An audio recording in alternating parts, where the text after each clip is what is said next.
We're here with freshman wide receiver Penny Hart. Just how has the season been going overall for you, transitioning from high school football here in Georgia to now playing in college with Georgia State?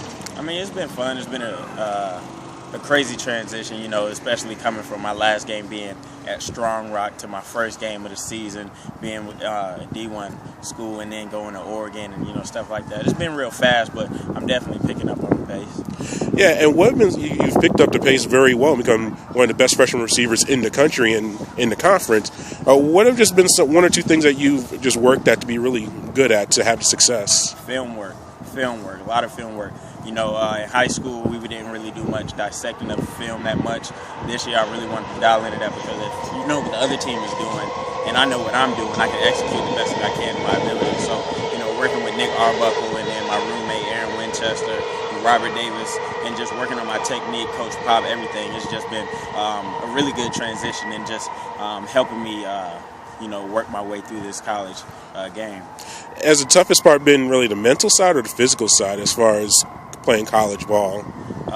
Definitely the mental. I mean, physically, I'm small, but it wasn't really that much for me because I always tried to, be as strong as I could and as fast as I could be in my size and, working 10 times harder than anybody bigger or, stronger than me, whatever the case may be. But, mentally just understanding what everybody else was doing on every other team, that was the biggest obstacle for me. And also being an Buford resident, I think, right? Now I am, yeah. Oh, okay. A lot of people get it messed up because I'm not from Buford. I went to school in Alpharetta. Right, with Kings Ridge.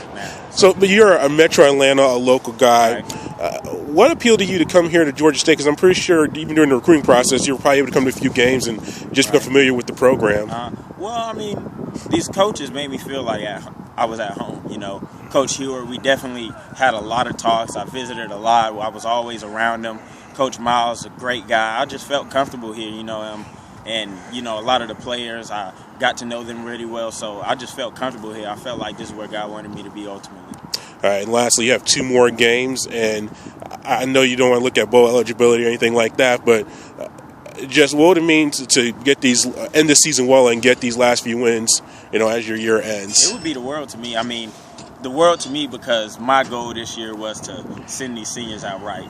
These guys that have been here for so long since the program first started, and just being able to get them that next step and ending them off right. That's my main goal. I'm doing this for them this year, and it would be amazing to have that happen. But like Coach Miles said, we have to take it one step at a time and keep going from there. Okay.